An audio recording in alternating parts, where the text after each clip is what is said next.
Hello and welcome to Dice Punks, a tabletop role-playing podcast where we focus on playing full campaigns in less well-known systems. This week in episode 5 of Nightfall, our duo of demi-divinities are faced with a mortal who seems to know their true nature. Thanks for joining us.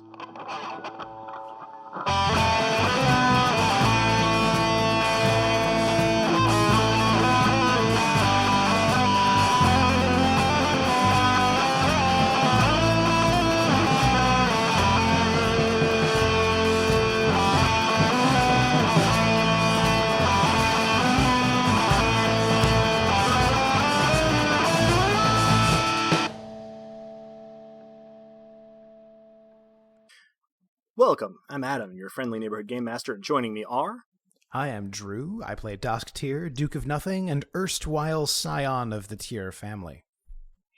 I'm Robin, and I'll be playing Lyssa Crate, the colossal and coquettish Duchess of Fury. Excellent. Not joining us this week is Des, who usually plays Romnet, the prophet of the Obsidian god, but as he is sequestered back in the Chancel of Fermata, and our action this week is in the city of Calavan. He has been excused from his eldritch obligations here for a little while. We'll certainly catch up with him next time. So thank you all. Before we get started, let's briefly recap any character stat growth and the events of the previous episode for ourselves and our listeners. So did anybody spend any experience? Nope. No, the time's probably coming, but we're not quite there yet. I think if all goes well and you both survive this session, which seems likely, you should have 5 experience, which is enough to do one of most anything, should you desire it, at least on your mortal attributes. So we will maybe be able to delve into that stuff in episode 6, near the beginning. So, Lyssa, I believe you have our recap this week. I sure do, Hollyhock God.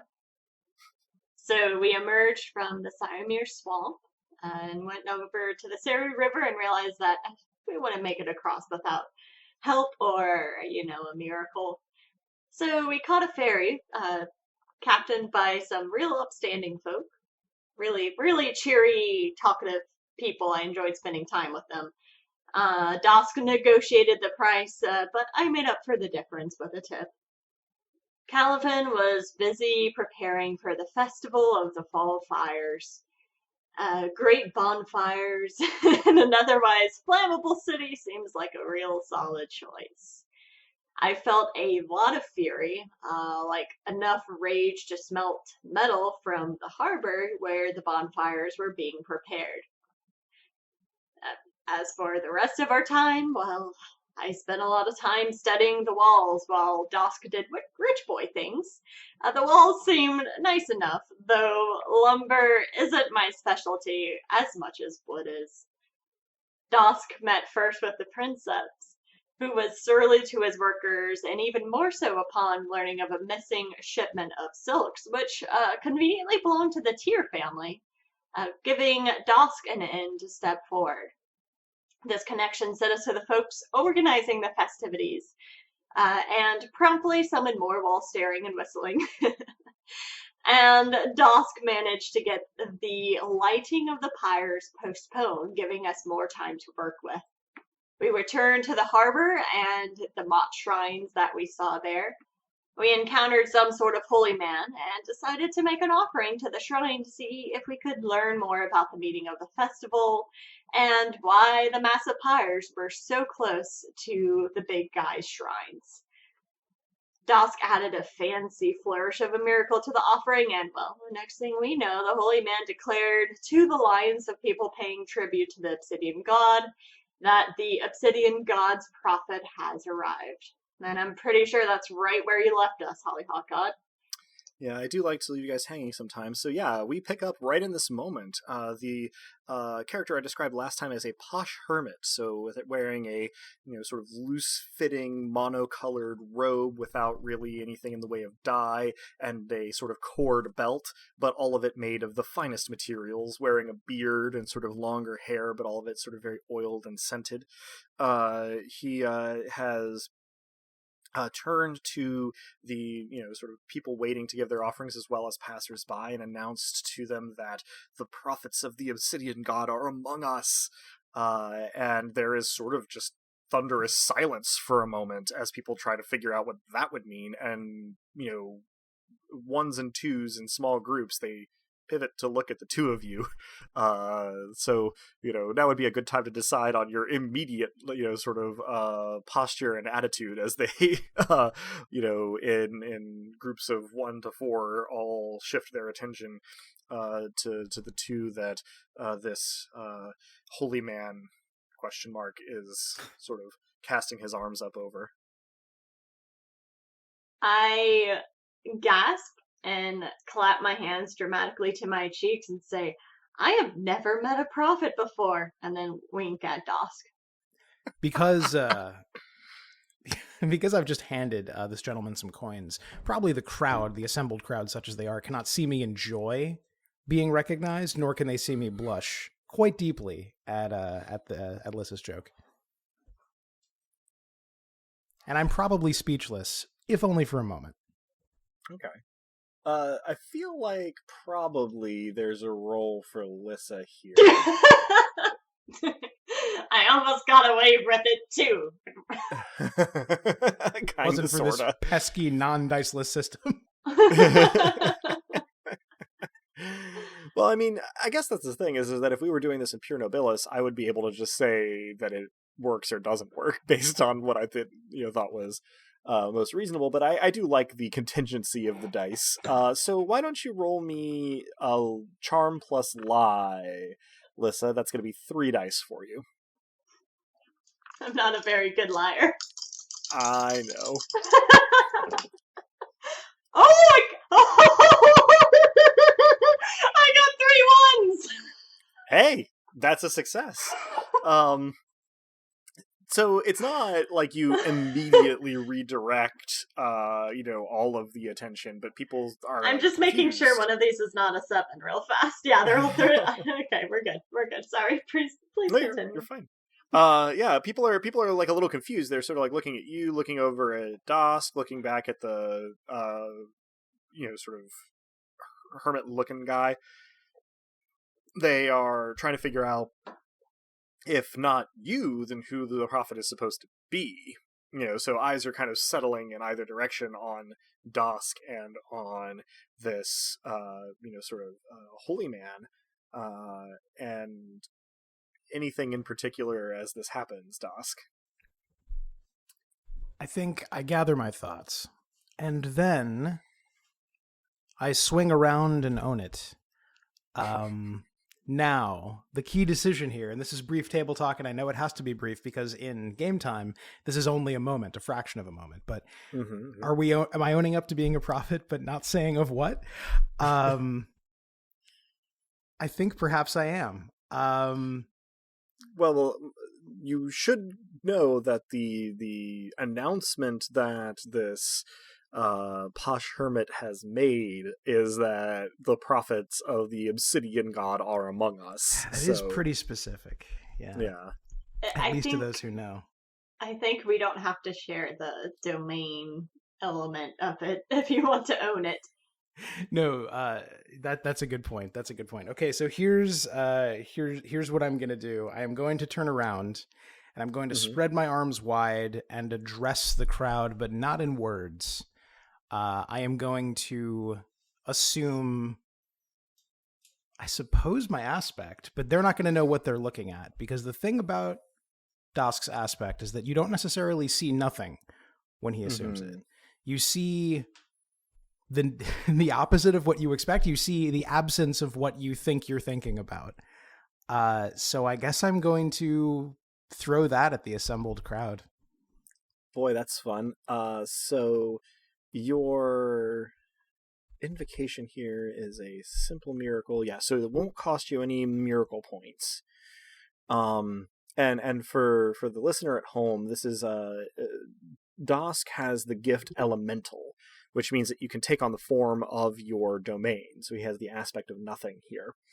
And the specific language that I think is really telling here from the character sheet is it is not the it is not necessarily the case that they see nothing, which is to say that Dosk does not necessarily disappear. He may instead take the form of a confusing exception to the rule, appearing to his attacker or interlocutor to suddenly take the form of whatever would make the current conflict irrelevant or absurd. So you have set me a challenging descriptive task here. I have. I've also given you a gift wrapped in a beautiful bow. This is both things are true. So I think what's interesting about this is that no two people necessarily see the same thing. And probably you and Lissa are within each other's Ectoritas at the moment, so she wouldn't be affected. But everybody else, except maybe for the Holy Man, who is also pretty close to you, would be. And so you just see, like, a sea of sort of confused glances and mumbled sort of questions to people next to the speakers as you take on the aspect of nothing. Alyssa, for you, this pretty much feels like, what if the air around your body could also itch? Like, not make your body itch, but like, you could sense it as part of yourself and it itched. It's really weird and confusing, and kind of unpleasant. The Holy Man sort of looks a little bit confused at what's going on, as though he thought he had an idea of what was going to happen, and this wasn't it. But slowly, everybody whose attention he had called sort of starts to return to what they were doing, as though there had been no particular incident here. Some exceptions, but relatively few. Maybe a dozen people are kind of still trying to figure out what's going on, as most other people return to what they were doing. All of this, of course, has taken probably 10-15 seconds. And so as attention starts to slide from you, this posh hermit rounds on both of you and says in a not like angry but sort of terse undertone, what are you doing? I was trying to hand you their attention. I suppose we are more interested at the moment in your attention. No one has come close to knowing who, or rather what, we are in the time we've been here, but you, immediately, and clearly you've studied, you've devoted yourself, but... Go ahead and roll a charm plus graces for me. I will do that. So that is 5 dice. That is. Okay. 1 die fell, and it made a dog panic. So you got some sounds there. Oh, no. Roll that one again. Poor puppy. Without looking at what I have, lest I confuse the counter to press myself. Okay, we have got 2 2s. 2 2s. Okay. You see this fellow sort of puff up a little bit, as you intentionally or not sort of flatter his sense of importance. And he, shoulders straighten up, and he sort of, his bearing raises a little bit, and he says, "Well, I assumed you were here to take control of this half-forgotten festivity, but please, share with me what your purpose here is, oh holy ones," as he sort of turns to include Lissa in this, having kind of focused on Dosk after his kind of showmanship, but remembering now that, like, Lissa is there as well. I repeat just his pluralizing S, and I try not to make it sound like a hiss, but it probably does anyway, as I gesture Lissa over. Mm-hmm. Hi, name's Lissa. Didn't catch your name. Oh, my humblest apologies, great ones. I am Brother Umber. I am at your service. And he gives you a slightly less sort of humble and servile, like, inclination of the head than that particular phrase would imply. But it is a relatively formal thing, and he says, "I have long awaited the coming of those who would serve the Obsidian God rather than simply try to divert his attention. You see, this whole festival has its roots in the worship, not merely the propitiation of the Obsidian God, and I wish to return it to those roots, if at all possible. I think we share an interest in common. I must say, however, as I'm sure you're entirely aware, I give an ingratiating smile, or as ingratiating as 2 twos can allow me to. And, sure. I say, surely you're aware that the Obsidian God is more than a bit obscure in her motivations from time to time. So I must say the original intent of this festival, and I gesture at basically everything, is more than half lost. We've walked this city from end to end, and we've found one person in total. That would be you. I, again, ingratiate as best I can, who knows at all what the original intent was. So we may need you more than you realize in order to restore this event to its true purpose. As a side note, your 2 twos are actually 2 sevens, remember, because you are a striking sad boy. Oh, that's right. Oh. It's nice to be effective for dumb reasons. Right, yeah. He nods sagely along to this, and says, "Yes, well, I suppose there might be some literary work to be done. I had assumed that anyone the Obsidian God sent along would have more information than me, but it is sensible that his motivations would be obscure, shadowed, as the Obsidian God often is in our sight. This is, of course, some of what makes the Obsidian God so compelling as a figure. He's trying very hard, you detect, to appear very sort of like literate and philosophical here. It is not clear entirely how much of this comes from affectation and how much of it comes from genuine predilections. But he says, perhaps you should tell me why it is you were sent. Raises an eyebrow. According to our boss, there's something going on here that is displeasing to them. I can only imagine that it might have something to do with the massive bonfire, since, the Obsidian God's whole thing seems to be darkness and perfect darkness at that. I don't know, just spitballing some ideas. He nods sagely and says, yes, that makes a lot of sense. I've always thought that the form this celebration took was a little odd, given that it was tied to propitiation of the Obsidian God, who of course thrives in shadows and darkness, who watches us from the darkness. My brethren and I have made it our business to attempt to watch with and to watch back, you see. And he sort of strokes his beard with a modicum of self-importance and glances over at the shrine and says, these gifts are given by the common people. You speak of the obscurity of the Obsidian God, and yes, there is some truth to that, but really many, especially in recent generations, of these Taraxans of the lower orders are happy to offer propitiation and offering in hopes that they might avert the Obsidian God's gaze from them and prevent disaster. But what they don't realize is how much more we could have if instead we focused on attracting his attention. All we need do is become comfortable with the dark. Perhaps you can help me to prevent all of these fires from coming to fruition. We can see what there is to see in the darkness together. His eyes have started to gleam with a little bit of the sort of zealot's transcendent purpose as he speaks. Yeah, you seem perfectly rational. I should make you roll live for that, but I won't. I'm also, out of character, not sure if she's actually being serious or sarcastic. Yeah, fair enough. Gosh. This seems like a great situation.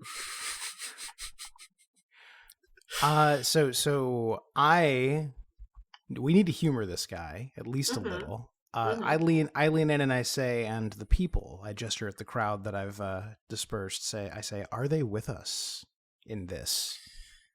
He strokes his beard, looking concerned, and says, I wish I could say that they were. He sort of subtly, at waist level, gestures to the dozen or so who are kind of like regarding your conversation from a distance, kind of maybe trying to figure out what it is you're talking about.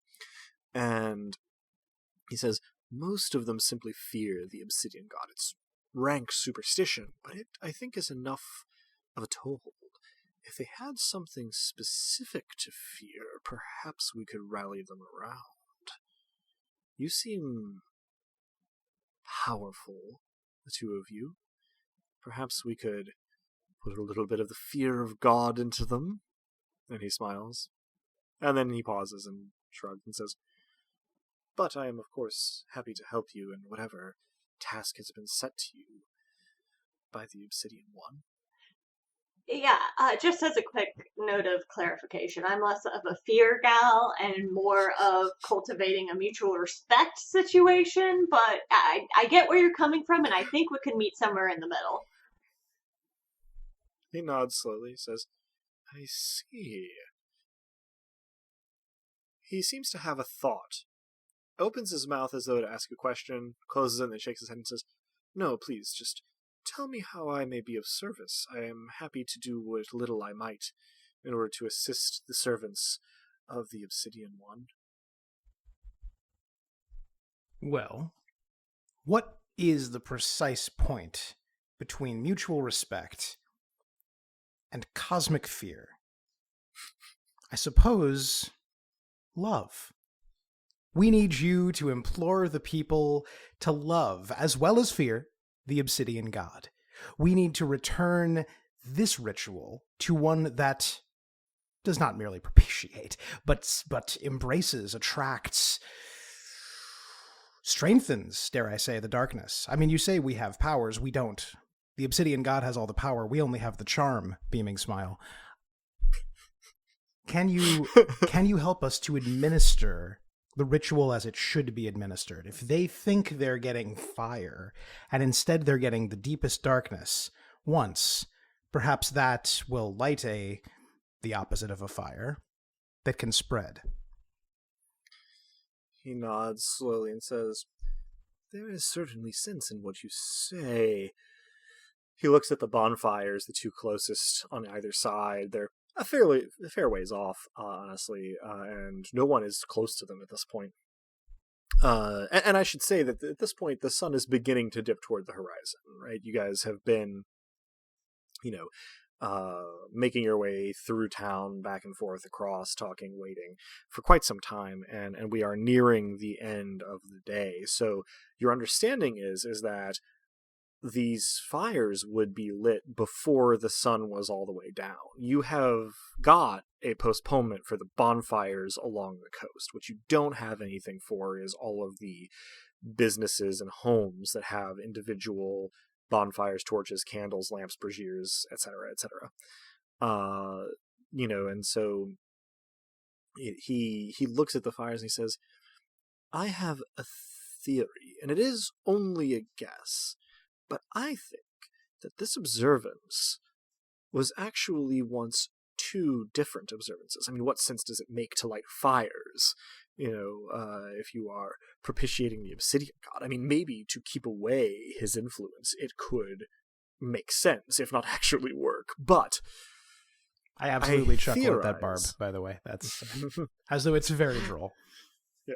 I theorize that there has been some combination reached at some point. I will try, by addressing the people here along the walk of the harbor, to convince them that the fires are actually separate from the actual celebration, but I don't know how successful I will be able to be, as I am just one humble mortal. But perhaps if I can center the Obsidian God's pleasure or displeasure in their minds, it will change some of their behaviors. I don't know how many of the fires in the city I can truly keep from being lit. As it happens, for most people, this is, of course, more of a folk festival than any sort of spiritual or supernatural observance. The lighting of the fires is fun in its own right. Having a city lit up like noonday at night, well, you mentioned love before. It certainly seems to be incipient. And what if we were to hypothetically make it appear as though the fires were displeasing the Obsidian god? He nods. He says, if that is something you could manage, I think there is enough superstition among the lower orders surrounding the Obsidian god that it could work to get some of the fires doused, if not by those who lit them, then by those fearful of their neighbors attracting the displeasure of the Obsidian god. It is worth a try, in my humble opinion. And just to clarify, we know that the fires closer to the center of the city are getting lit first. The ones at the harbor are the ones we've delayed.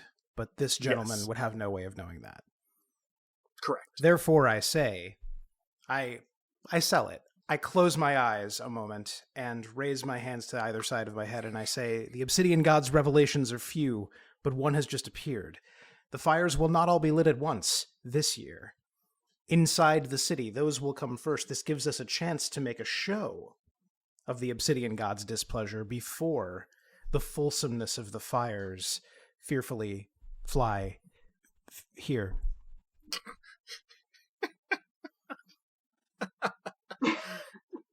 The trailing off of the alliteration was chef's kiss.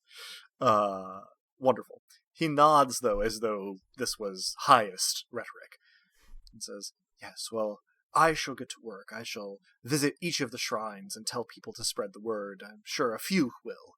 I'll start here. He looks at the onlookers, the dozen or so. And in the meantime, if you can arrange some show... Just a moment. We have the birds on our side. So, Brother Umber is interrupted momentarily by an asthmatic seagull, but has gotten his point across. Does he walk off at this point, or is he still kind of like standing around? He's still kind of like... And he finishes lamely with, so I'll get to that and leave the production values to the two of you, as it were. Please, you'll know where to find me if you need me. I'll be along the harbor wall. And so having made his point and described his role, he ambles off, making grand gestures at the onlookers in your area as he proceeds. While he's in sight, I want to do another lesser divination and see if I could detect the source of fury that I felt earlier, as I think it was by the harbor. Good thought. So it was very much in the direction of the harbor. You sort of, as a simple miracle for you, so you don't have to spend anything on it, you just kind of invoke it. And actually, this is an interesting intersection of these two systems that I kind of want to explore now. Roll me body plus endurance. Oh boy. Which is 5 dice for you. It's a foreboding combination of things to roll. It is, but like the nature of endurance makes me intrigued by what's to come. 2 5s. Honestly, in the future, this might be a sense plus endurance. Thank you for not going sense. But I know you have more dice this way, and yeah. So, 2 5s, was it? Correct. You stagger. Like, literally have to catch yourself. You feel as though you have been buffeted by a large wave. As you sort of shake your head and orient yourself, the white-hot fury is emanating not from the harbor itself. You were right, it was in the direction of the harbor. But it is coming from offshore. You can't actually detect, like, a precise origin point. It seems as though, to the best of your ability to detect it, like, the whole ocean is furious. Excellent. Like, and again, I can't really stress enough, this is inhuman levels of fury. A person might be able to get this mad, but they wouldn't be able to stay there. This is perfectly constant and unwavering. And it, in terms of directionality, you can turn from one direction of the surf line to the other, and it is constant.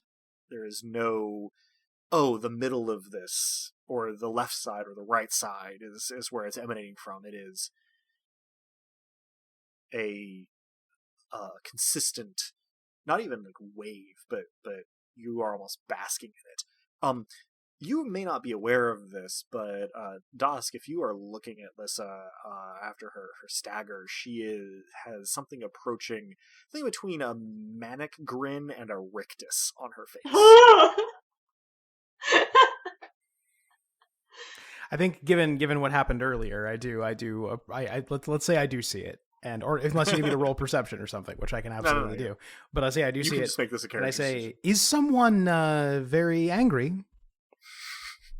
I think the ocean has problems.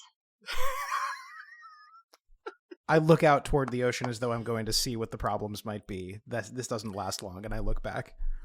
However, Dusk's temperament is such that probably the thought occurs to you, now that you have the context of the ocean being angry, that as the sun dips toward the horizon, the water takes on a bloody hue. It seems to be a purely optical phenomenon of, light bending through the atmosphere and reflecting off the water, but... You don't just mean the color, then. You mean something deeper, I assume. That wasn't an ocean pun. And yet it set off a thrice song in my head.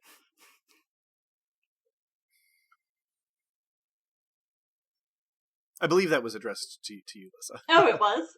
Yeah, I meant it in character. So. Sorry. That's... Oh, I'm so sorry. I thought you were asking about the color of the ocean. Because I guess if it wasn't clear to you, maybe it's not clear to the listener. So I mean, the joke was supposed to be the ocean's angry. Dusk looks at it and sees that it's blood red. He's like, but you're not just like, this isn't an artistic interpretation. You mean there's something else going on here?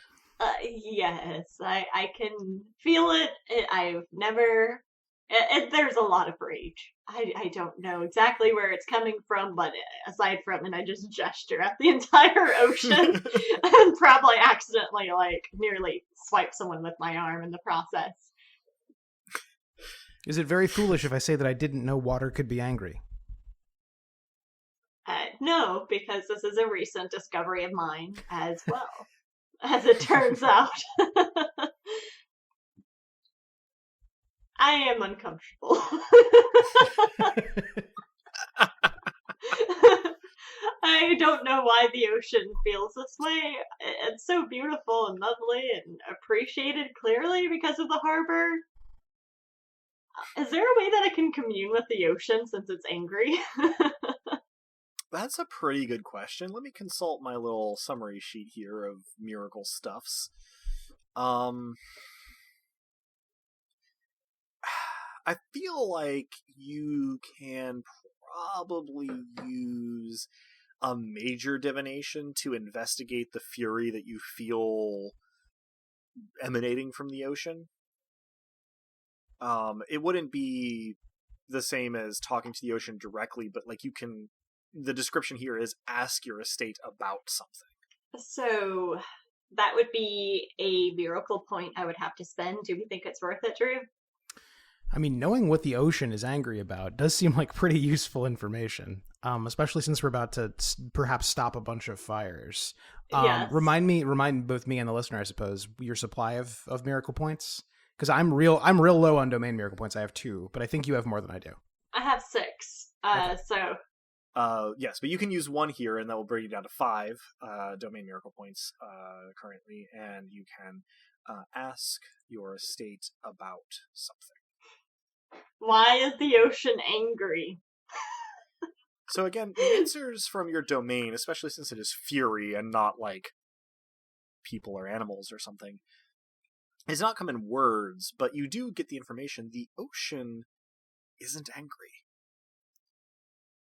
But the anger is definitely coming from the ocean.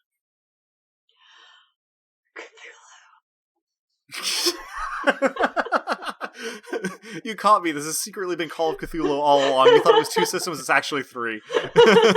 That's a good reveal. So is this where you reveal where all our sanities are at? So Greg Stolze did in Unknown Armies make one of my favorite systems of sanity meters in tabletop role-playing games, but I have chosen not to apply it here yet. If that will-o-wisp thing didn't drive us a little insane, then I think we're fine for the time being.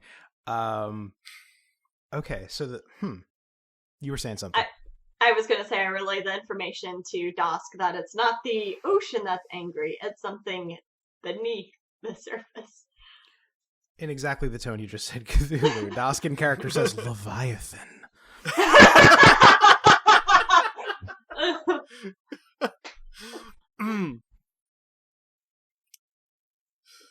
This always goes so much better when in actual session than it does in my head when I'm planning it. You guys are wonderful.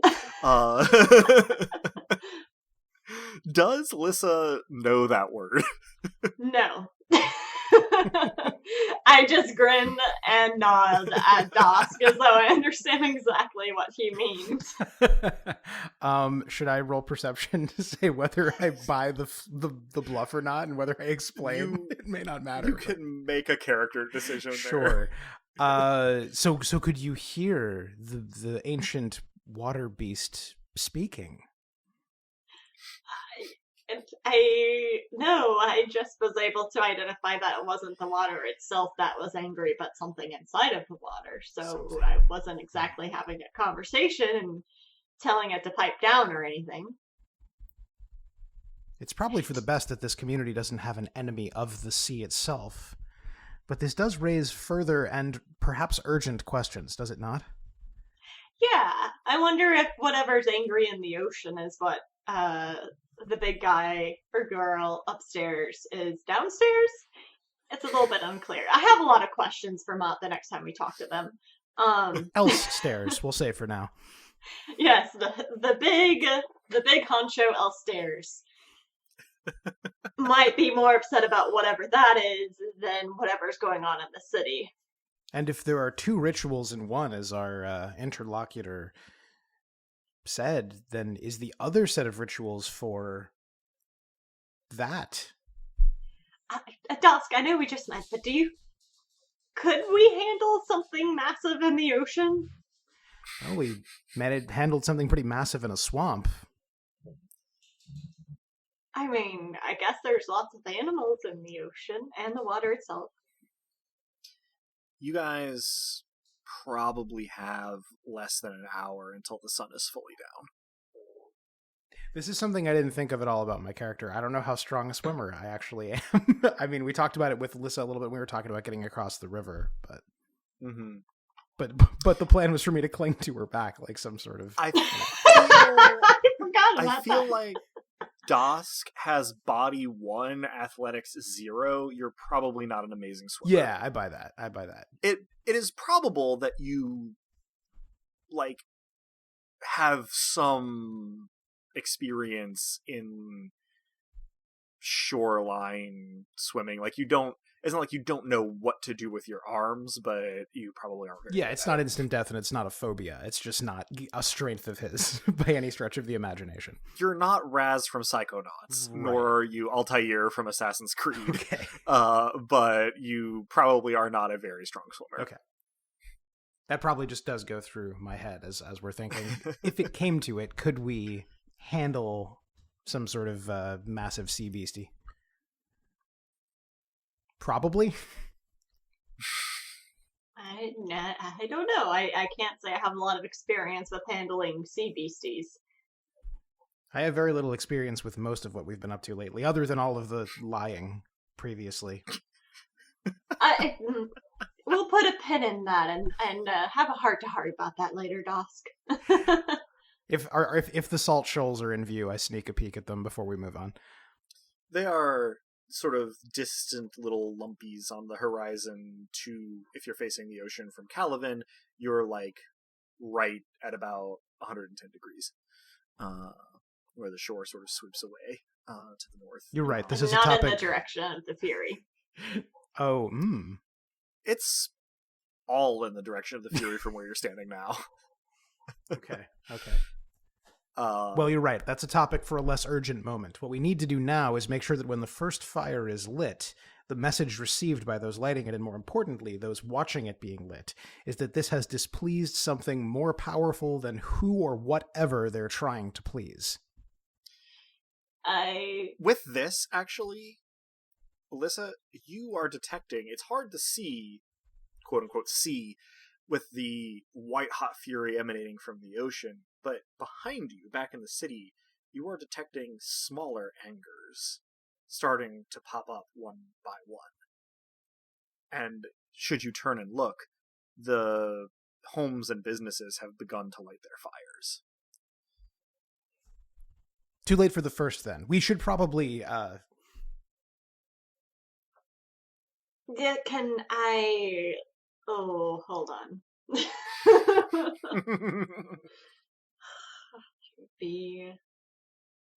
What form of miracle would it be? A lesser creation if I conspired with the candles, lanterns, etc., being upset that their only purpose in life is to burn down until they are nothing, and refusing to burn as a result, and create fury in them?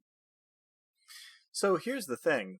You can probably run through this pretty quickly in your head. The reason you were able to detect them with your divination is because the state of burning a wick or wood or oil or something is fury, right? Angry wood is on fire. An angry wick is on fire.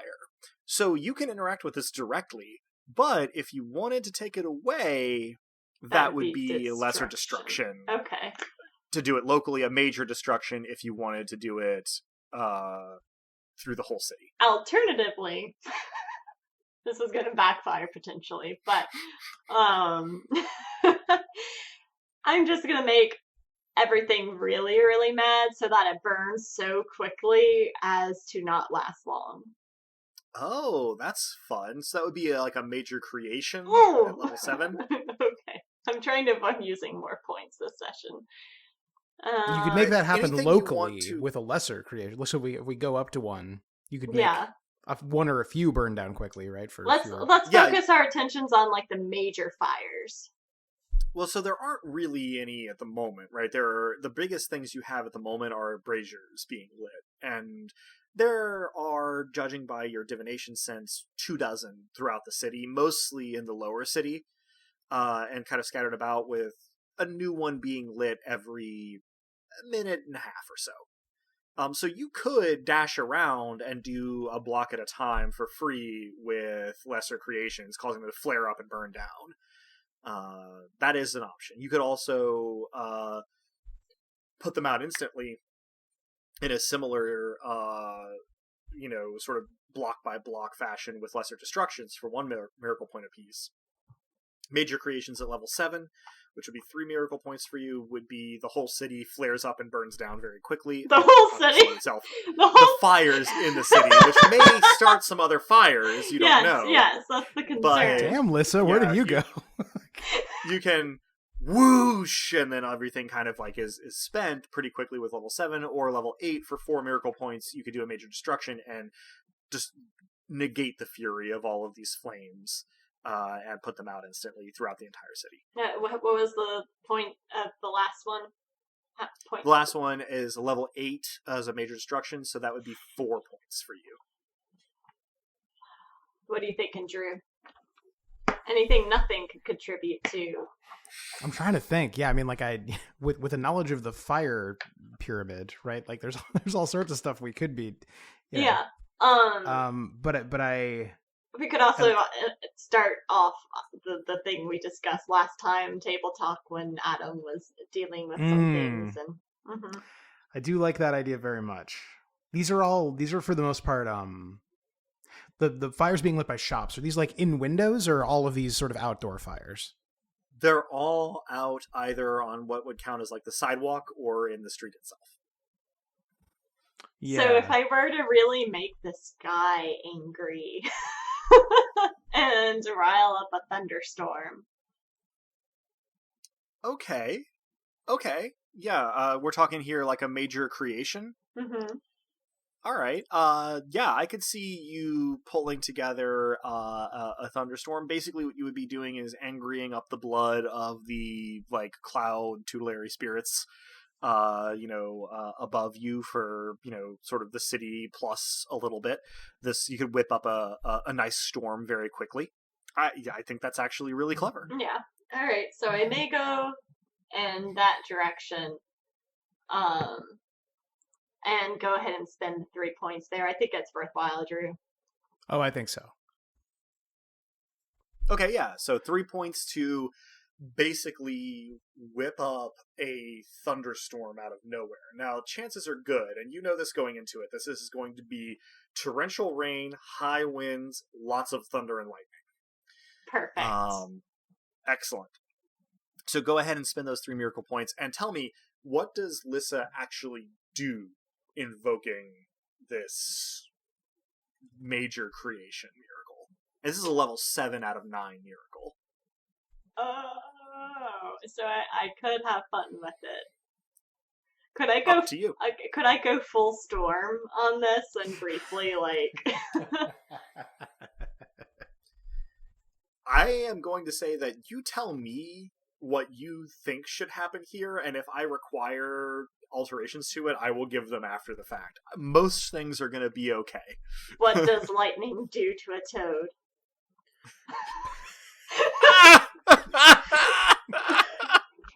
I had forgotten about that line. Same thing as everything else, I think. I don't remember the rest. Yeah, same thing it does to everything else. But God. I guess without realizing it, because Lissa, I don't think I would be keen on the theatrics, but I would tilt my head back towards the heavens, and something will click or shift a little bit. For a moment, my tattoos, what's visible of them, would seem to stir in the light, though you're not quite sure if you could trust your eyes. And my eyes darken. They're not necessarily pitch black, but it's more of an emotion that darkens them. And I suppose suddenly the clouds start to roll out of nowhere, as though in a fast forward clip or time-lapse image, and great peals of thunder start to rattle the streets. Yeah, there had been clouds in the sky, sort of high and scudding quickly, and they blacken and plume lower as thunder starts to rattle and lightning starts to flash between them, and people around you are frightened by this sudden shift in the weather. I mean, they live close to the ocean, but you can see the storm come in. This is literally forming above their heads, and the ones closest to you can kind of see your body language and make inference as they will. And you can hear shouts and cries of dismay. And one old-timer within earshot of you, and Dosk, in case you're not particularly paying attention to what people are saying, shouts, not necessarily on top of his lungs, but "Not again! Not since I was 12!" and runs back down toward the city. I, for my part, all the fires and such being lit, like the sun is just barely down, if it's even down at all. So presumably there are only a few light sources on. 80% of the sun is still above the horizon by this point, but in the way that sunsets happen, it is sinking shockingly fast. After seeing to approach the horizon for a long time, the actual process of it dipping is quick. Sure. So I perform a preservation such that all of the places in this city that were dark stay dark in an unnatural way, so that the lightning that lights up the sky is the only light. So that's going to be a major preservation, which would be level 6. Which would be level 6, which for you would be 2 miracle points, which I think is your that last would be 2 all my miracle points, which is not a good idea if we're going to fight a sea monster of some kind. You do have the right of the last trump that you can use to take realm or spirit or aspect miracle points at a cost of 2 to 1 if you want to use domain miracles in the future. So you're not totally tapped out. You have 15 more points that you can use half of as domain points. Or you can figure out clever ways to use aspect, or spirit for that matter, if you wish. But yeah, you will be tapped out of sort of first party domain miracle points there. Table talk, is that worth it? Because what you're doing is already pretty impressive. And we may need to do something even cooler later. Yeah, I would hang on to those and like maybe focus whatever you can without spending miracle points on the larger fires. Yeah. That's a good The bonfires. Thought. Yeah. So let's see. Level 4 takes me to a lesser creation. Correct. So these sconces, obviously nobody in town was expecting driving rain all of a sudden. So they're becoming sodden. They're becoming, in other words, the absence of flammability. I either preserve or multiply this. I make it unthinkable to the substance that it would catch fire. Okay. All right. Yeah, you can do this locally. You can do this around the harbor in your area, for sure. To the bonfires as well as to other light sources. You expect that, along the docks and a little bit into town from where you're standing, people will have trouble lighting candles and lamps for a while. Yeah, and that's a simple miracle, so it doesn't cost you anything. Okay, that's a good start then.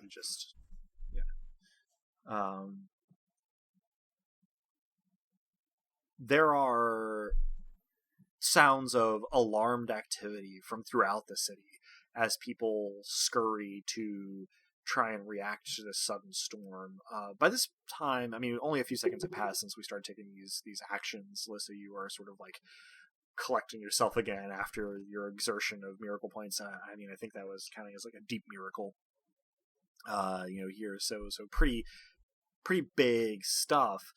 And looking around, in a matter of seconds, the sky has darkened completely. The sun shines red between the ocean and the cloud sort of ceiling. Dark clouds above you, and is mostly red light swiftly diminishing as the sun dips below the horizon, casting the whole scene in a bloody hue as thunder rumbles, shakes windows and casements, and lightning flashes between clouds and begins to fork toward the ground, out on the sea as well as down around the city. Rain begins almost immediately in sort of spitting heavy drops of cold water, and then slowly becomes more steady, becomes driving, and then sheeting as the wind picks up down here at ground level, coming in off the ocean with gale force. People run for the cover of shelters, pull up hoods on cloaks and capes, and huddle together under awnings and around buildings. Fires around the city slowly dwindle and die, and the sun dips ever lower. Oh, geez. Do you think I overdid it? Did I overdo it? As you ask this, I am looking at you in something, if it is not awe, it is indistinguishable from awe. Mouth is probably agape, and I say, I think you did it perfectly. I really don't know where that came from. It's just like, I just made a storm. On a scale of now extremely... I'm sorry, this is probably an important physical description. I do want to hear what you had to say, but I was going to say, you can actually start to hear behind you the crews of the ships trying to secure them for the storm, as well as the creaking and knocking of wood among docked ships at the harbor. Dosk, you were saying. I was going to say, can you feel the Leviathan? On a scale of no longer angry to angrier than ever, any change? I'm going to do Lesser Divination. Lesser Divination shows you no change from the ocean whatsoever. I just shake my head once. I nod, as though this is a fact that I knew about Leviathans that is now being confirmed. I just stay mad. Those Leviathans.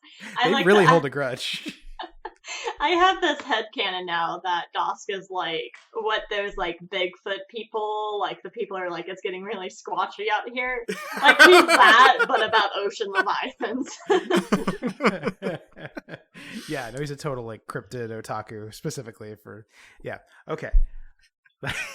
Yeah, exactly. Yeah. So let the listener hear that a lake monster is featured presently in image form on our GM shirt, nonetheless, which bodes well for us. I feel like this was intentional for the session. Was that a hint? Okay, here we go. A little bit. My wife made a Save the Lake Monsters winter t-shirt design. I got one. It's real good. They're great. You should get them on Etsy. I think they're sold out, but well, then you should get the next thing because they're all bangers in that Etsy shop. This is not a paid promotion. I just like the shirts. Okay. So. Yeah, the most comfortable shirts I've ever worn. Yeah. So, you are observing all of this from the heights of the harbor wall. People have cleared out very quickly, and the shrines and the bonfires are quickly becoming sodden, as are you. Although, probably, I don't know how universal this sensation is, but when you sort of feel unaccountable mania, it doesn't come from like something that you are thinking or feeling. It just suddenly bubbles up, and it feels kind of like energy, but also kind of like something taking you over from the outside.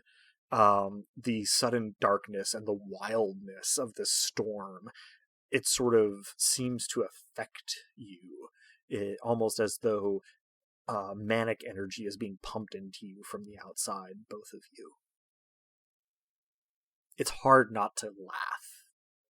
I don't even bother trying not to laugh. I just start cackling. Like, this is this is a great time. The wind whips your laughter away over the city. As you are standing in the middle of this storm that you have summoned, lightning flashing all around you, thunder rattling your rib cage, wind and rain lashing you, and slicking your hair and your clothes to your body, you feel so alive. I begin laughing as well, and at first it's a belly laugh as though something, impossibly pleasurable is occurring, or else something impossibly funny has happened, and then I get a jolt as though I understand the joke better than I did before. How serious a preservation would it be to make exactly one of these lightning bolts stay exactly where it is in the sky? I'm not certain that the domain of nothing can do that. I think that may be outside of your purview. This is the first info I've gotten from the GM. Let the record show. Dope as hell, but I would need to hear a pretty good justification for why that is something that nothing can do. The thing we talked about. Scratch that, reverse it. Pretty literally. Put it's not that the lightning stays. It's that the lightning is unlightning. Okay. So I'm looking at the miracles here. That feels then like a creation and a preservation, both of which are simple miracles for you. Okay, yeah, that would not cost you any MP. Yeah, so the closest lightning strike out just beyond the harbor, you sweep a turn, and with a theatrical flourish, the lightning flashes, fades, and then the space that it occupied in your vision is deepest blackness, connecting the clouds to the ocean, perfectly bisecting the sun from the angle that you are looking at it from. So you have about a quarter of the sun remaining above the horizon, blood red, with a jagged lightning strike of black through it from the clouds to the ocean. I'm so proud of us. You start to hear screams from within the city.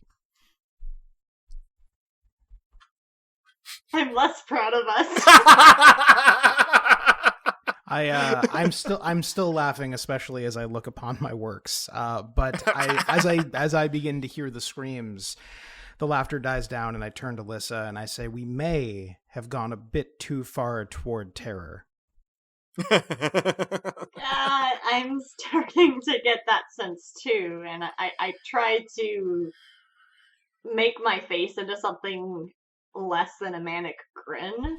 I'm not sure how successful I actually am with this because I'm still buzzing off of the high of creating a storm and then Yeah. having Dosk so artfully build upon it. While you are trying to sort of master yourself, an older woman in an oiled leather cloak staggers through the wind up to the harbor wall, doesn't particularly pay the two of you any mind, but heads to the shrine nearest you, the one that Brother Umber was overseeing before, and leaves a large parcel at it, genuflects before it, and then stands up, looks at the sun as it sinks rapidly below the horizon, with the lightning bolt bisecting it. And as the last of the light fades, she spins on her heel and sprints back into the city, and you think you hear her laughing. As soon as the last of the light fades, and the city is plunged into almost absolute darkness, lit only by those sources indoors, further away from the harbor and where Dosk's miracles are still in effect, you begin to hear an eerie sound from the direction of the ocean. It isn't exactly music. It's amelodic, but it is pitched. It wanders back and forth, up and down, without any particular pattern or reason. The voice that it is sung in is distinctly inhuman. And very rapidly, there are more than one. I grab Dosk's arm and whisper, You hear the song for maybe a minute, unable to really see where it might be coming from. And of course, song is a bit of a euphemism. It's this eerie, otherworldly warbling that's coming from more and more voices, covering more and more of the shoreline as you listen. And after about a minute, you also start to hear shouts and screams and sounds of struggle from the dockside, where the sailors were securing their ships. we've got to help them. Agreed. We're probably off before we're even done saying that. Mm-hmm. Indeed. You're moving toward the harbor. You're moving toward the ships moored there. They're not far away. You just have to make your way down the harbor wall and across maybe 50 feet of thoroughfare. And you can see movement among the decks and among the piers, docks, quays, wharves, etc. As you make your way, there are dark shapes among the sailors. Some sailors are struggling with each other. Some are struggling with these dark shapes. And a flash of lightning illuminates these dark shapes for the first time in your vision. At first, you think you're just looking at a manta ray, but this one has short, almost shapeless arms and legs, and as it turns from the sailor it has just bitten. Its mouth, and only its mouth on the underside of its body, is disturbingly human, except for two long canines with which it had punctured the sailor's shoulder. He falls back, and this particular creature rejoins its brethren in the eerie, warbling song as more of them sail up from the surf and onto the shore and onto the ships. Some of the sailors are fighting amongst themselves, too. Others are running directly into the sea, while others are screaming and running in the other direction. It is complete pandemonium at the docks. I start shouting, get away from the water, run for the wall at the top of my lungs at the sailors. It carries well. The wind seems eager to carry your voice around the docks, and those who still seem to have their wits about them follow your instructions. Even some of the ones struggling with their fellows sprint away from the harbor.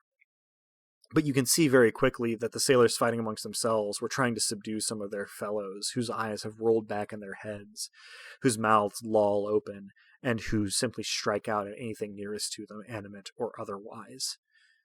They are fairly easy prey for these ray creatures, which are still heaving themselves out of the ocean in droves by the dozens, adding their voices to the song. Unless Drew has a more pressing action, I'm going to go deranged Snow White again.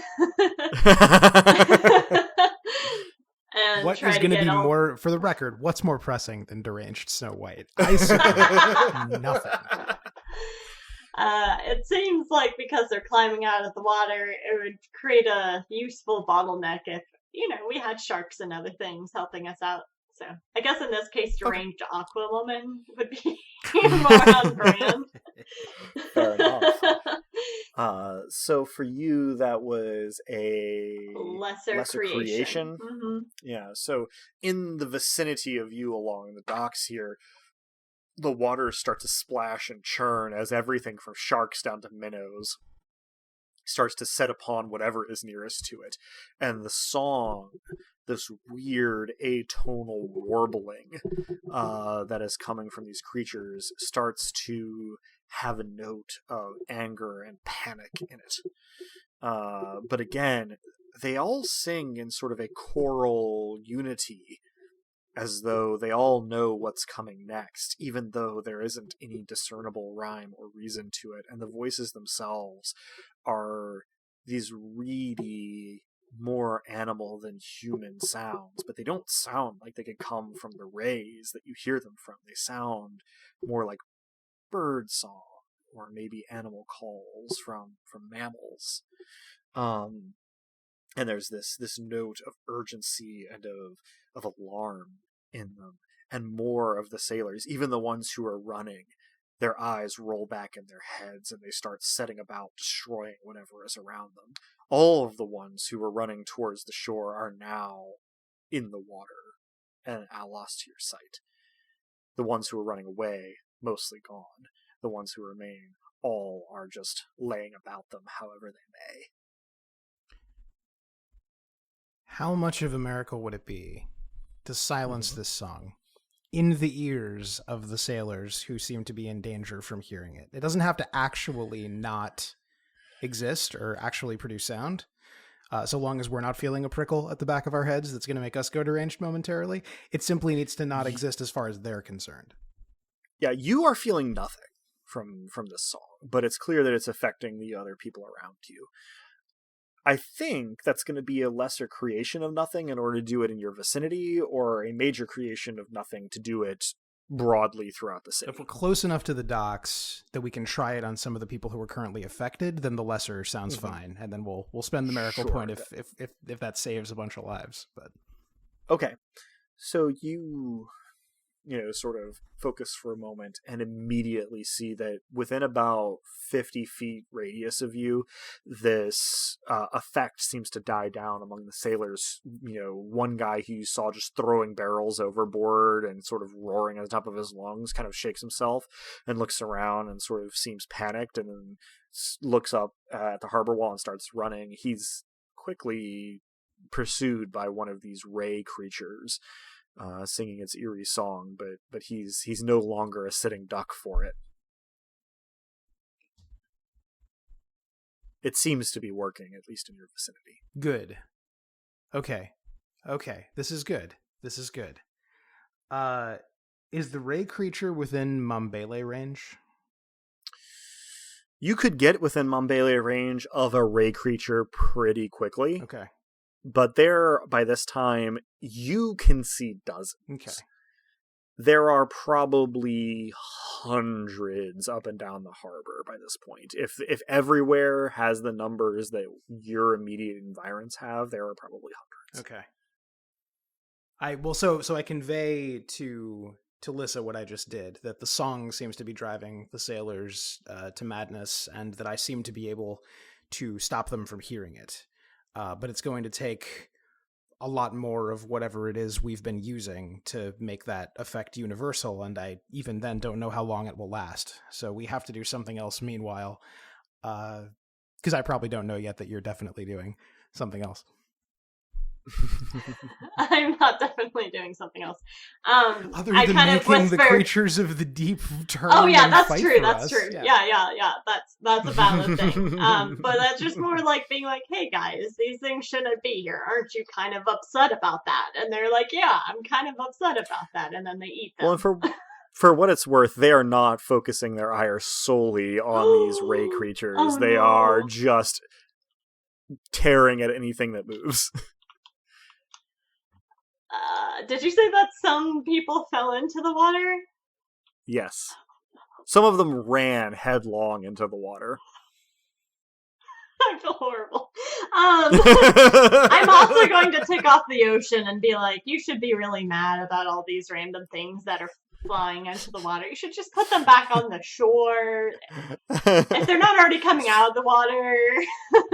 Yeah, so you're doing a lesser creation of fury in the ocean Yeah, itself. the ocean wasn't mad earlier, but I want it mad now. Okay, all right. So within a local area, you can definitely make the ocean mad, and you start getting, riptides, whirlpools, choppy surf and big waves. The boats are, kind of being thrown into the harbor and into the docks.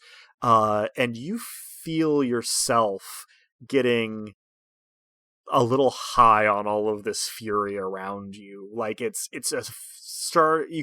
You're cognizant enough that you can feel it starting to form a feedback loop, and you can kind of press against it for now.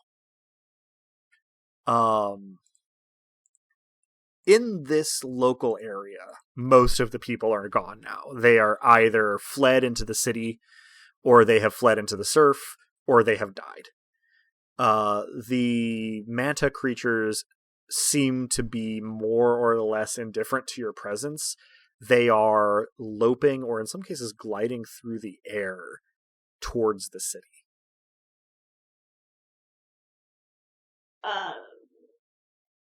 I kind of hold my hand up and be like, siren manta people, hey. Let's stay put here and have a little talk. I sensed your anger earlier. I assume it's coming from you, but we could probably reach some peaceful conclusion that doesn't involve you thrashing the city. At the word doesn't, one of them knocks into you. And you're big enough that it doesn't knock you down, but its little stubby arms protruding from its underside grab your head, and you feel fangs clock against your forehead, piercing the skin in a couple of places, looking for purchase. Just while you're talking. Does it seem inquisitive or aggressive? And can I tell? Very aggressive. I'm going to pull out my hammer and just kind of swing to get it off of me. Electo, my trusty tool. Electo, your trusty hammer. Blood immediately is like cascading into your vision from your forehead as you grasp for Electo. And you can feel the puncture wounds in your skin and the scraping of these fangs against your skull. And you get the hammer in your hand and you sort of swing it up, and dislodge this thing. You don't know that you did any damage. It just kind of like flips through the air, and you're kind of a horror show to look at this point. You've got probably 6 holes in your forehead, that are close to showing bone, and blood just kind of like cascading down your face. You also kind of feel, I'm not sure that Lissa would have a point of reference for this, but a little high. Yeah. Your divination isn't like super going right now, but you are being inundated by the fury of these creatures as they come out of the sea. This is more of a mechanical question. Can I feed off of that fury?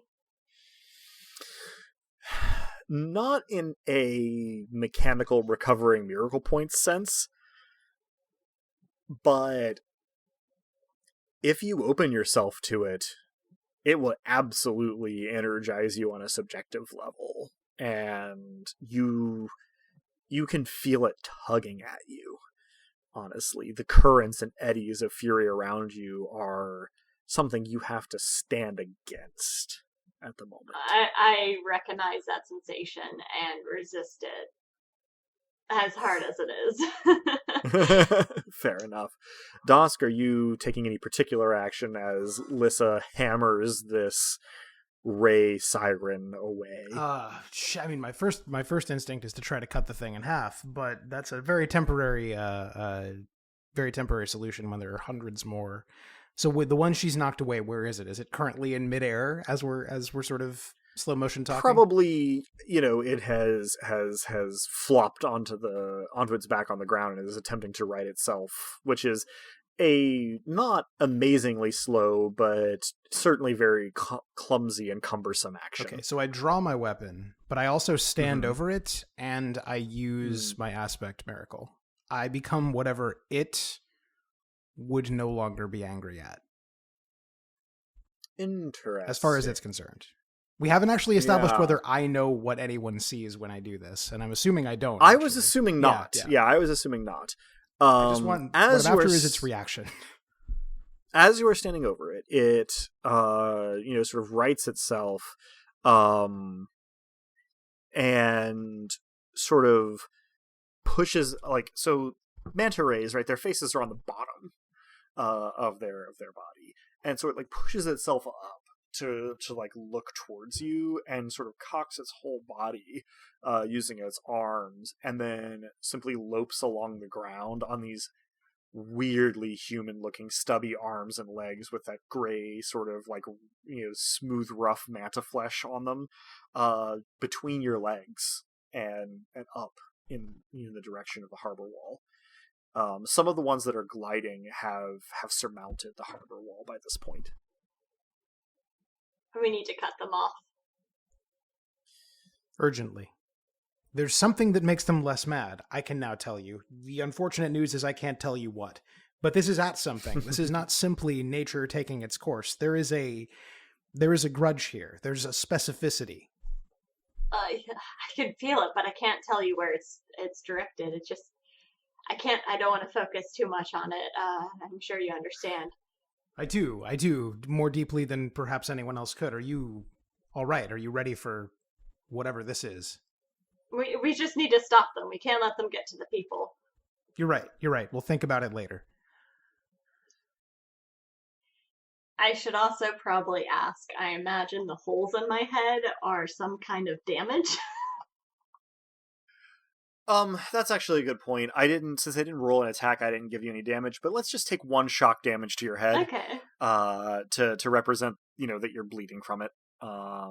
And hopefully that will not be the difference between life and death later this session. Yeah. I can go ahead and take the shock damage off of my other stuff because we were arrested since then. Oh yeah. That should have been. Yeah. So I didn't on one sheet, but I didn't put any points into healing, but we did establish that I have a bunch of strips of fabric and stuff in my pocket, so I can at least give you a tourniquet, so you're not actively bleeding all over your face. A cool headband. I don't think. Yeah, the forehead is a place to apply a tourniquet, frankly. That seems... I don't know if you heard. I don't have any points in healing. I don't know. Are you actually handing some bandages to Lissa right now? I mean, yeah. I just kind of tie them around my forehead karate style. And just pull the knot tight and nod and then flourish my hammer and kind of jerk my chin. Immediately, this cloth, whatever color it was before, is soaked in blood. Head wounds bleed a lot. They do. Right? And so, you're wearing this sodden red headband, and even to the degree that you're trying to suppress it, the grin you give Dosk is kind of manic and your eyes are a little bit wider than usual. I don't know. I'm trying to come up with other kind of analogs for it. If you've ever been to the doctor and they've given you a steroid shot, you just have that directionless energy for a few days. That's thrum. Yes. Thrumming. That's a good one. My dog is currently thrumming because he's on a steroid for health reasons. That's the closest thing I have. Yeah, so your dog is currently Lissa. Yeah, okay, Yeah. yeah. So, you guys, powerful as you are, perspicacious as you are just two individuals in one place on the harbor. And these things have been coming out of the water. If they've been coming out of the water at the rate along the harbor that they have been in front of you, there are probably thousands of them ashore by now. Some of them have probably made it into the city. It is more than two people can handle. The noise of the storm is keeping you from perceiving much beyond your immediate area. But there is what appears to be a large wave between two of the ships near you. Only when it breaks, there's something there. Something looming in the surf. And then you see another one, and another one. These are not like the rays. They are 12, 15 feet tall, somewhat ape-like in construction, with leathery dark skin and fins along the backs of their arms, along their spine, along the backs of their legs. And they have these small, beady red eyes set on either side of their heads, and sharp, visible teeth in the fronts of their fish-like mouths, and they begin to stalk much more slowly than the rays out of the surf. There are fewer of them, but not by any means only a handful. We should get somewhere more defensible. I think we've done everything we can down here for the people here. We need to defend the city. Indeed. And yet we can't win a battle. We need to broker a peace. I have no idea how, but yes, first, to higher ground. Give up, Nine Tons! I have the high ground! From their point of view, the festival is evil. Or maybe exactly the opposite, come to think of it. But the point is they are truly lost. So, presumably the two of you run back toward the harbor wall, up the stairs or ramp to the top where the sodden places of bonfires and shrines sit, some knocked over, overturned. You can start to see a few of the corpses, mostly covered in blood, puncture marks from these rays. Not as many perhaps as you would think. From this high vantage point, the wind does carry the sounds of struggle and bedlam from the city below. It does not look like the rays have penetrated far into the city. And the behemoths behind you are, not moving quickly, although they are coming ashore. You make your way, presumably, towards the city. Do correct me if I say something off base. But as quickly as you can, and passing some of these corpses, you actually recognize the old woman who had brought that last offering as one of the bodies here, punctured probably a dozen times and seeming very pallid. On seeing this little bit of familiarity, Lissa, the fury eddying around you from these sea creatures, the word maybe is solidifies. You feel bound by it for a moment, and something within you rebels at this stasis, and then fractures.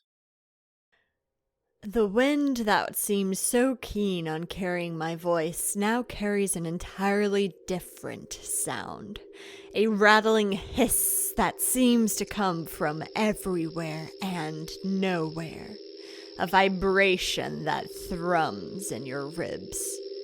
Though it's already dark, the darkness seems to congeal, and the shadows that were already present emerge into sight from beneath objects and dark corners to slither into the open and gather at my feet.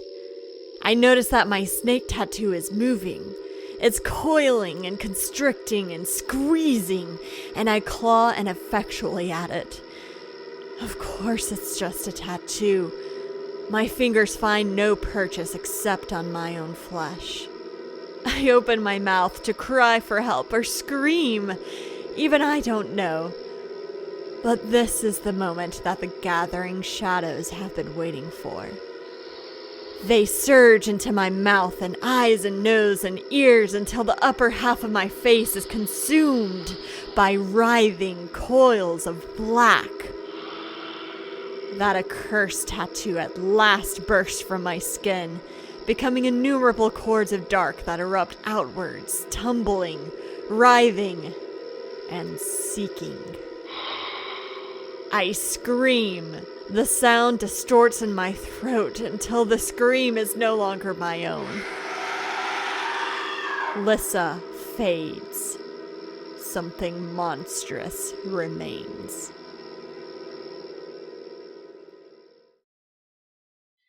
And immediately the tendrils of shadow that accompany you begin to snatch rays that pass out of the air off the ground, and they shrivel upon contact. Dusk, this is pretty alarming. Yeah. In and out of character, I would agree. So do you have any immediate reaction to this transformation? I'm never going to take the answer quite as seriously when I ask Lissa whether she's okay again. There's a lot that I don't know and that perhaps she doesn't know about herself. I think my after that weird socially anxious thought, the next thought is, can I enhance this with nothing? And you're hearing me think in real time about whether that's even possible. Is this thing purely going for the raise, or is it losing control? And by this thing, I mean the extension of Lissa. Mm-hmm. Is the Lissa thing, the Lissatar, just going for, or is it like losing control and getting people too? Well, there aren't very many people around currently, so you can't really make a call there. Okay. So it's going, maybe a way to show this is you can feel something clawing at your Arcturitas, that 5-foot zone around you that is kind of an extension of yourself. Through your spirit stat, you can kind of feel it scratching like nails on a window. Boy, yeah, not knowing what's happening, it's hard to match it, but my instinct is certainly to help. I mean, when I look at this thing, and if this is a roll, tell me, but does it, like, it's shocking, obviously, and it's weird, and it's disturbing, sure. And it's violent, but does that additional sense we now have tell me that this thing is still Lissa? Does it tell me that what I'm looking at is a power that's on our side, or does something in me say threat? That is an interesting question. So you're talking about using the sight, in which case I feel like what you see is a pure, unbridled, almost erupting presence of fury.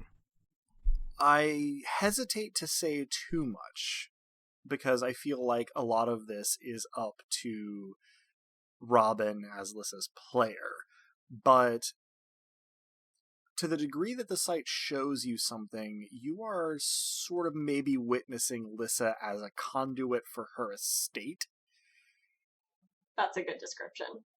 In a way that she maybe normally kind of tries to stymie. Got it. This has all been in sort of a Zack Snyder style ramping slow-mo, right? Like there's a lot going through both of your heads at once, but in the time that it has taken for you to process this information,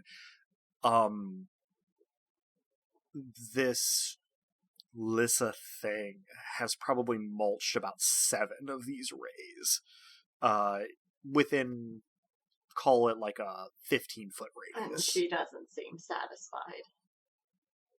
Indeed The hammer is still in hand, but is something of an afterthought to the tendrils of shadow and to the bare hands and to the shrieking. You, Robin, are not speaking. I don't know if that's because you, Lissa, cannot speak right now, but Just screaming. Lots and lots of screaming. Screaming intensifies. Okay. Well, what I certainly feel I cannot do is just stand back and watch this, although I don't have a better battle plan than that. So as far as doing something, I could quell the song for the whole city, but that would come at a personal cost, and I'm not sure it matters at this point. Because they can't sing if they're dead. If indeed they were ever alive. You said they're kind of wilting or decaying. Mulching. Molting was the word. Thank you. No, that's a definitely physical effect of this Lissa thing's contact with. Okay. Consider maybe less supernatural decomposition and more what happens to a sea creature's body when it is subjected to high velocity impacts. Okay, fair enough. So we've got Rays and we've got the behemoths. Is there anything else in evidence, or are we? Is there a third? Quick point of order, did you say bohemoths? Because that makes it sound like behemoth bohemians, which is definitely not what I was going for, but is an amazing word. I 100% did say that, and I don't know why, but yes, behemoth bohemians is great. Those will be a different thing now. We're just so big, Daddy-o. Yeah, no, I mean, both. I think I'm at a loss because I think what I should say is I think Dusk is at a loss because I'm a bit at a loss. I think to play it as an in-character moment, I'm looking at a friend who has become something alien to both of us, and it is a moment of probably awe in the proper sense before it's anything else. And it's frightening, but it's also good news, which is a strange thing to probably take in. So, as you watch, this Lissa thing moves further into the city. The rays in your vicinity, out of the reach of the shadow tendrils, but that you can see, begin to fall upon each other. With their fangs, with their arms, with their feet. The song takes on a discordant, Slayer-esque atonal quality. And the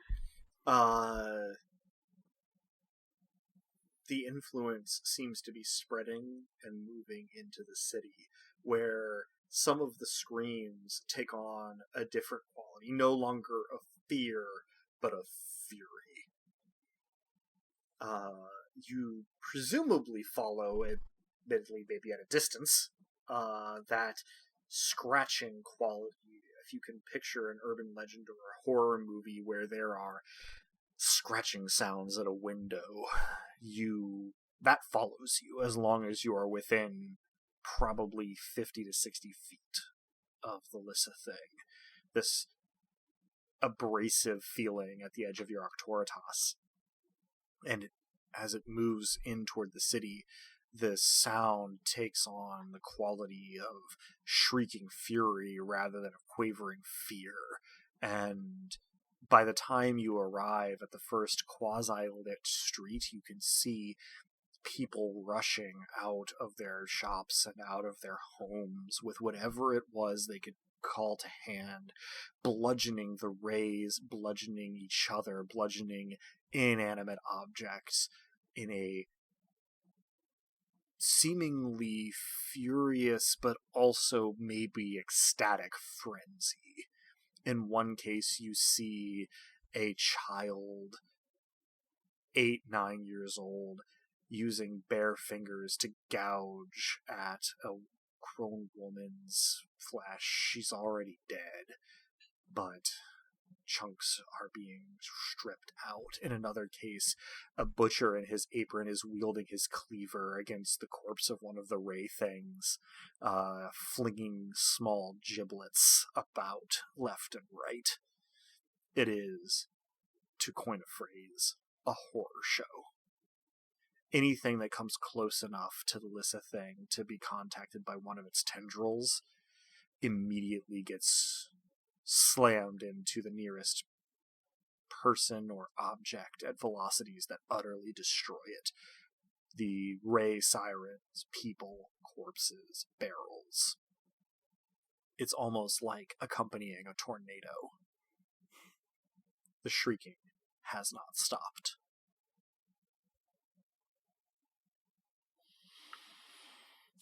I miss Lissa. Very understandable. Yeah. What would she do if she were here and not a tornado? I mean, so again, horrible as this thing is, it's not actually a problem in regards to the rays. The fact that it's turning man against man does seem like a bit of a problem. This is just within the vicinity of the Lissa thing. Listhulu. I like it. Liz Magdala, excuse me. That's more fear than fear. You can only see a little ways, right? Sure. You are in darkness, clouds hiding the moon and stars, lightning flashing occasionally to illuminate the scene, driving rain. But it's happening where you can see. Beyond that, it's hard to tell. There's a cacophony from the city as the rays are sort of breaching the harbor wall. Their momentum is slowing down, and there are cries of fear, cries of anger, cries of battle, cries of the wounded, the strange warbling shrieks of the ray sirens. The first of the behemoths are cresting the harbor wall currently. I think what I want to do is negate the fighting spirit of the invading sea folk. Against my conscious intent, I find myself unable to think of them as monsters anymore, seeing them so destroyed. So I think the way I think of it in my head is I want to give a speech that will rouse them, but it's a speech without words. It's a speech that contains whatever the opposite of words would be. Or rather, not the opposite, but the inverse. If you could make if you could make words, if you could make rhetoric go negative the way the lightning did earlier, that's what I want to put into the heads of the behemoths and indeed of the rays, so that this seems as futile as it clearly is, and it can end. Beautifully said. So this would be a major creation of nothing, it sounds like. Is that about where you're at? I mean, that's your call, Baron von Take All My Points Away from Me. Well, I mean, I'm assuming you want it to affect the whole of the city. Yes, I would say so. So yes, it is fair to call that a major creation. So for the listener, I have got a 4 in domain, and I have 2 miracle points. So that gets me to a 6, which means I would need to do that 2-to-1 exchange for at least one of my points somewhere else if I were to do a major creation. Was all that right? Correct. Okay. Yes. You would need to take a point from somewhere. 2 points from somewhere else. Anywhere else, frankly. In the right of the last trump to do a major creation. But this is interesting because you are trying to make what is essentially the film negative of like an inspirational speech to creatures that don't seem to use words. Hence the necessity of the technique, yeah. Indeed. So I'm going to take a little bit of license here. Interject if you feel me going astray for your character. Go ahead and spend those miracle points. you behold in horror and wonder this Lissa thing wreaking destruction in its vicinity as it moves into the city slowly. You spin on your heel. You behold the creatures of the deep cresting the harbor wall and flowing into the city. And you feel the dark and the chaos of the storm around you. You feel it first enveloping you, pressing close, and then suddenly your senses shift. And it's not pressing on you, it is flowing out from you. You are the nothing, the dark, the chaos, the absence of order, the absence of light. You are the eye of this storm for a moment.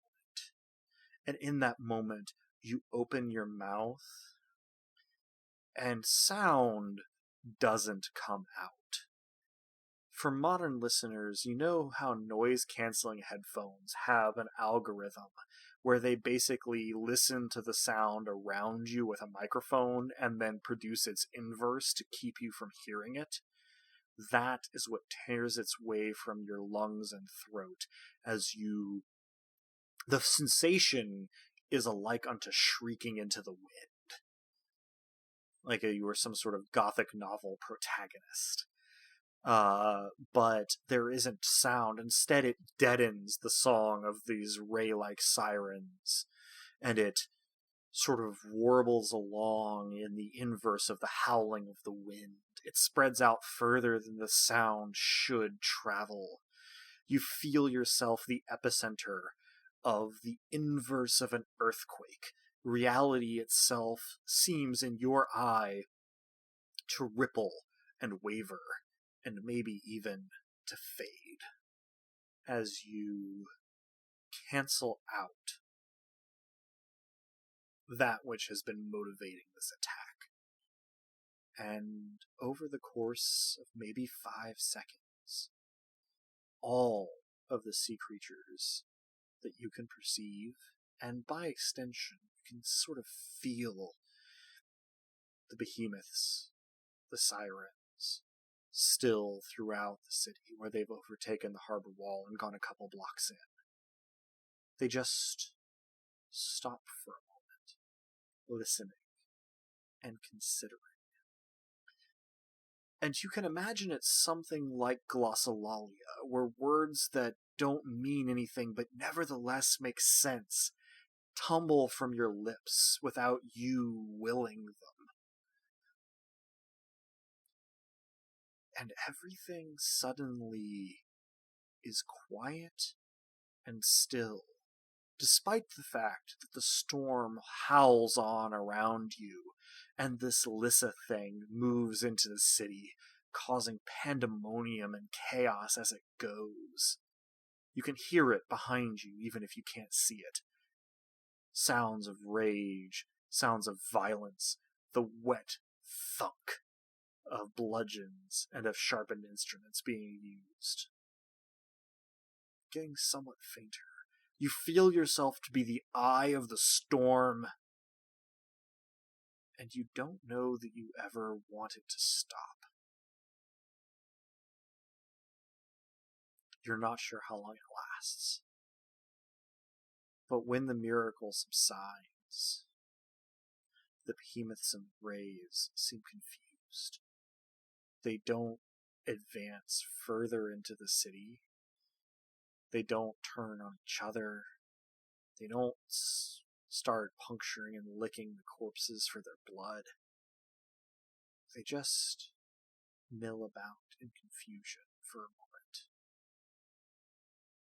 The only sounds that you hear are those of the storm and the receding sounds of the chaos that the Lissa thing is causing as it moves further into the city. Suddenly, there's the release of tension, a snapping back, and you feel that you are yourself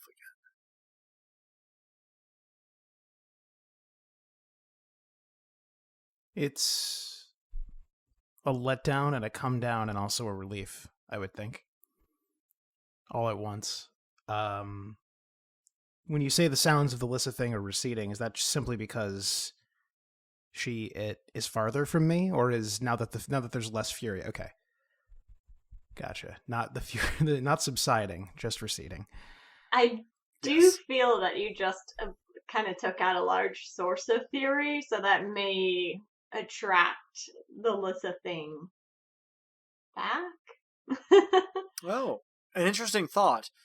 Yes, perhaps it reaches a nadir of recession from your zone and then begins to track back. Although in this case, the wake of destruction does not leave many beings alive to be affected by it as it starts to come back. There maybe is a suffocating effect as of depriving a flame of oxygen as the whirlwind sounds of this Lissa creature approach you again. They are thinner and not as layered. I don't know if it's correct to say that the Lissa thing can see me, or even that it has eyes, but on the off chance that it does and that it can, for the third time today, I assume the aspect of nothing and become whatever I think might make the continuing existence of the Lissa thing seem unnecessary, absurd, impossible, or simply unthinkable for a moment. This is something I feel I need to toss to you, Robin. What does Dosk look like? I'm trying to figure that out myself. Because Take your time. what can negate fury? Take that, conspirators.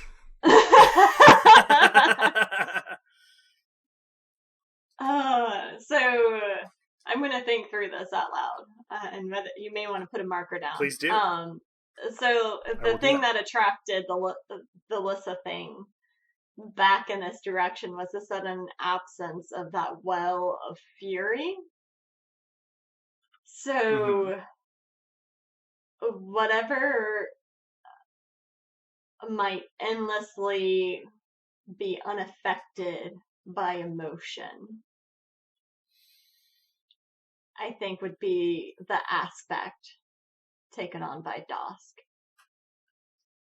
So I think perhaps what that sounds like then is that you see, instead of Dosk, a statue of Dosk.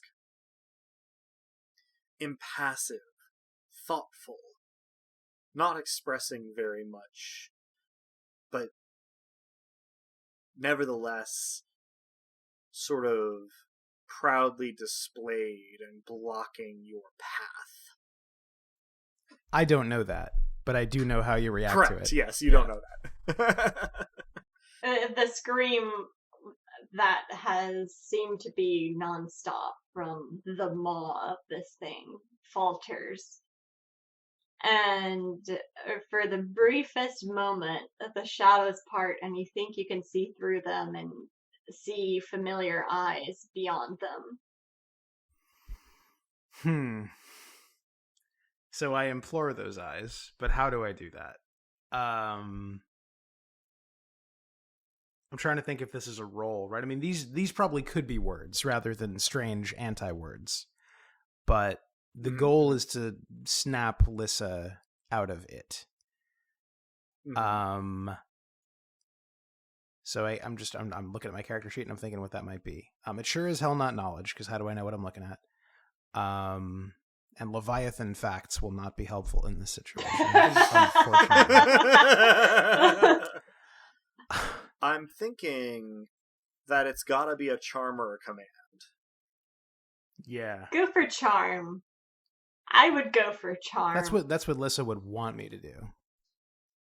So yeah, maybe charm plus graces, or do I dare to say it's charm plus jest, and he actually attempts a joke in this moment? Would have to be some gallows ass humor. That, you know what? honestly. Yeah, I do like gallows humor. Yeah. Okay. So see what you can come up with after you roll your charm plus jest, which is 5 to be clear dice. here, this is a roll to create a form of gallows humor that a being of pure fury, moments off a killing spree, would find very funny. When you put it that way. That is 3 5s. You mean 3 7s? Ooh, I do. Sad boy. Because you're striking sad boy. So I purse my lips in a pouty and this wouldn't work unless under normal circumstances, but the effect in this light is devastating. For sure. So what is your... I know I'm putting you on the spot here, tons of pressure and everything, but what is your... If you want to do it in character, just do the words, that's fine, or if you want to describe it out of character without being specific, that's also fine, because it is difficult. But what is your attempt at a remark, a quip, a jest to bring Lissa around here? I think I draw attention to my smallness in the face of what the Lissa thing has become, and the smallness of Lissa's eyes within the Lissa thing, and somehow I try to also simultaneously focus attention at the destruction everywhere, and I simply gesture at all of it and say with absolute earnestness, mutual respect.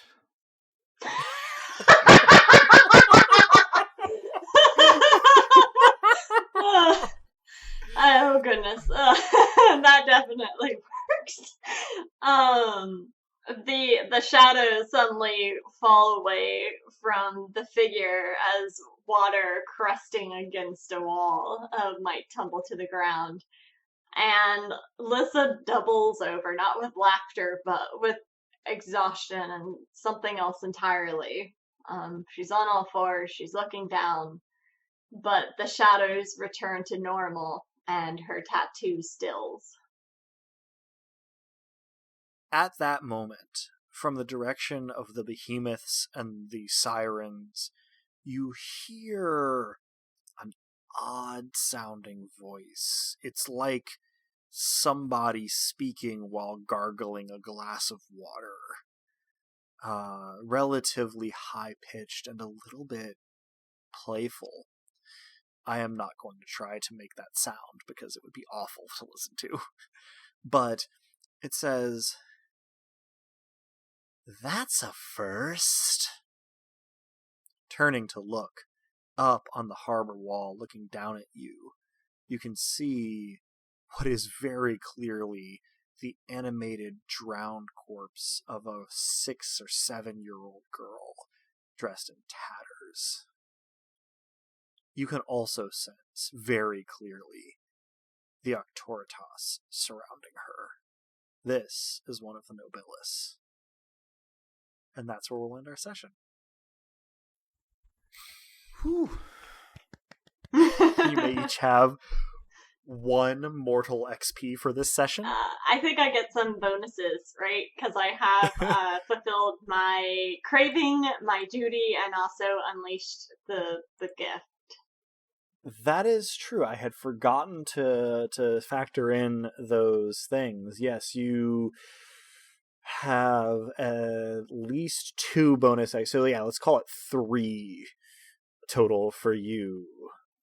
Mortal or divine? Mortal. Okay. Divine is not going to be affected by the duties, cravings, and problems. Okay. So I get 3 total, so that means an additional 2 over what I would have gotten, so that means I'm at 7.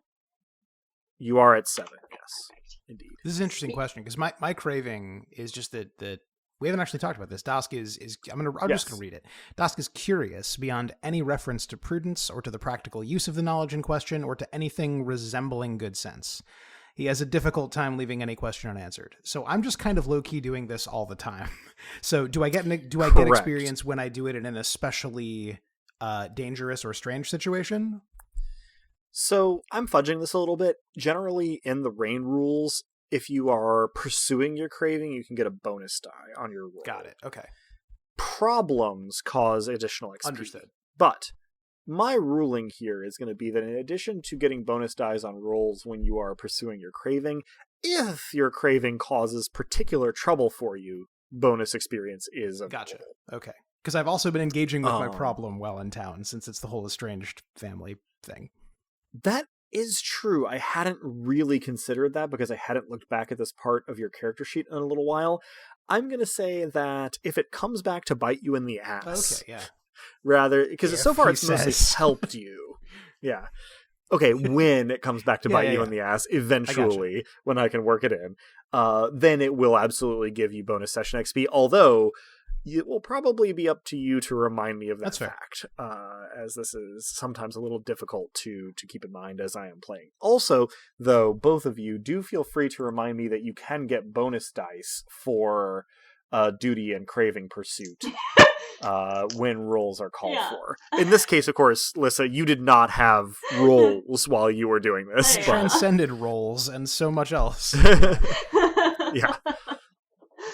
Were you to have a similar effect during, say, a confrontation with miraculous opponents, that would be a slightly different thing. You would definitely want to have some bonus dice on rolls there, but in this case, no rolls were necessary. Cool. All right. So, I think that pretty much does it for our session proper. Yeah. We have another cliffhanger. I will try to keep those to 2 at a time, but I can't make any guarantees. I love the cliffhangers. I am not expecting you to stop with them. I mean, when it's every episode, it becomes Dragon Ball Z, right? If there's if Dusk and Romnet have their coffee date and that has a cliffhanger in it, then it starts. You know. that may be a little much, yes, but certainly during events transpiring, you could probably expect me to end on something rather evocative each time. I feel pretty evoked. But with that, we will see everyone in episode 6 with this appearance of our first non-Mott Nobilis. We will see what transpires here. But for now, that concludes this session of Dice Punks. Thank you to everybody for joining us, and I hope our players and listeners enjoyed it as much as I did, and that you'll all join us again next time. If you're hearing us now, then you probably know where to listen to this, but we can be found almost any place that one can listen to podcasts, as well as on the wider web at dicepunks.com and on Twitter as @dicepunks. With that, I think we're ready to say farewell, so say goodbye to the kind folks at home, players. Thanks for being here, and if your friends become something you don't recognize, take that moment seriously. Thanks for listening, and don't be afraid to confront your inner demons head on, or the unthinkable may happen. And as the poet once said, hear the call from below of an underwater world.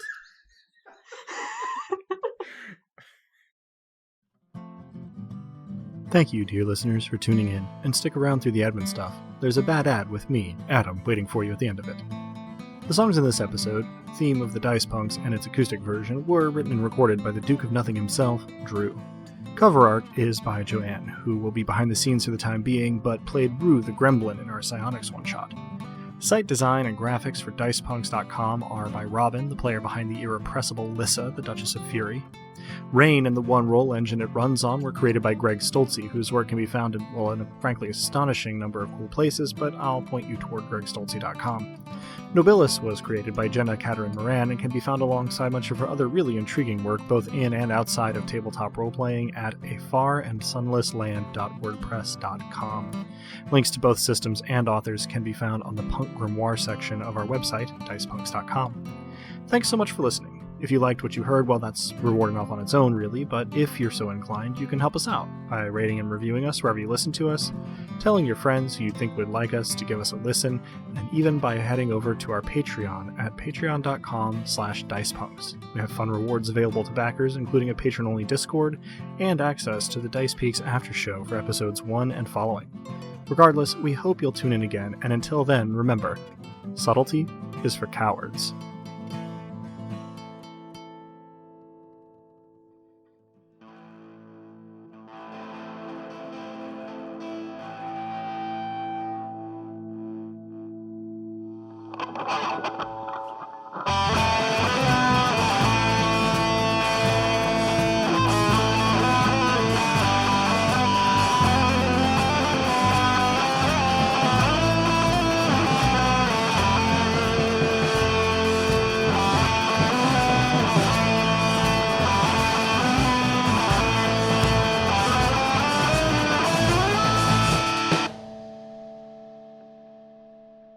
Hello, we're sorry you've called Bad Adams Fried Bads. Can I dissuade you from placing an order? No? My condolences. Yes, 3 orders of fried bads will be delivered unsettlingly quickly by a nameless driver in an unmarked van. If your order is incorrect or your delivery person speaks other than to say, "It's done," into a walkie-talkie upon handing you your order, then count your blessings. It could have gone much worse for you.